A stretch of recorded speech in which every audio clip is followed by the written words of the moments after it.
नमस्कार दोस्तों। नवरात्रों के चौथे दिन हम माँ के चौथा रूप माँ कुष्मांडा की कहानी लेकर आए हैं। क्या आपको पता है, माँ कुष्मांडा को आदि स्वरूपनी भी कहा जाता है।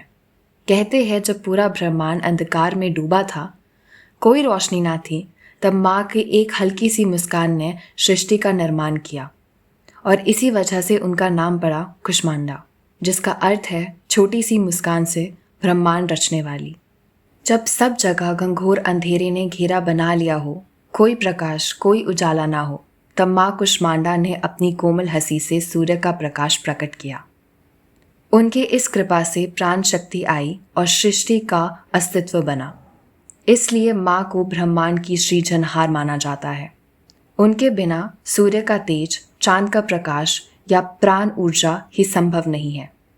अब अगर माँ कुष्मांडा की रूप की बात करें तो उनके अष्टभुजाएं हैं, यानी उनके 8 हाथ हैं।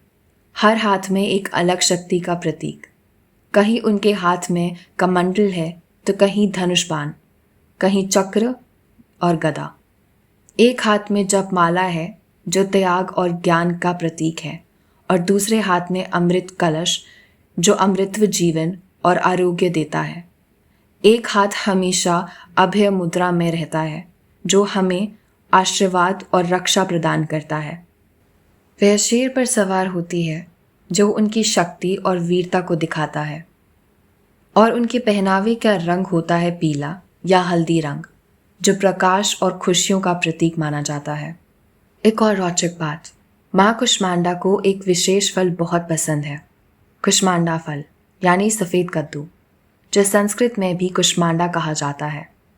इसीलिए माँ को ये फल अर्पित करना शुभ माना जाता है। उनके भक्तों द्वारा पीले फूल, पीले वस्त्र और पीले रंग का प्रसाद चढ़ाया जाता है, क्योंकि वह रंग माँ को प्रिय है। माँ कुष्मांडा को प्रकाश और ऊर्जा का स्रोत माना जाता है। कहा जाता है कि जो उनकी आराधना करते हैं, उनके जीवन से अंधकार, परेशानी और निराशा दूर हो जाती है। माँ अपने भक्तों को आरोग्य, समृद्धि, शक्ति और सुख देती है। उनकी पूजा करने से मन एकाग्र होता है, ज्ञान और सद्बुद्धि आती है। कहते हैं माँ की कृपा से भक्त की इच्छाएं पूरी होती है और जीवन में नई रोशनी और उमंग आता है। पूजा के समय माँ का ध्यान करते हुए ये मंत्र जपा जाता है, ओम देवी कुष्मांडाय नमः, जो कि माँ का मूल मंत्र है। उन्हें हल्दी, कुमकुम, अक्षत, कमल के फूल और पीले वस्त्र अर्पित किए जाते हैं।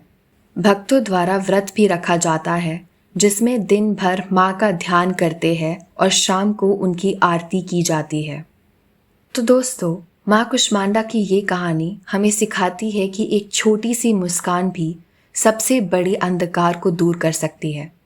जैसे माँ ने अपनी मुस्कान से सृष्टि को जन्म दिया, वैसे ही हम अपने जीवन के अंधकार को अपनी सकारात्मकता और अपनी छोटी छोटी खुशियों से दूर कर सकते हैं। नवरात्रि के चौथे दिन हम माँ कुष्मांडा की आराधना करने से हम अपने जीवन में प्रकाश, शक्ति और समृद्धि को आमंत्रित करते हैं।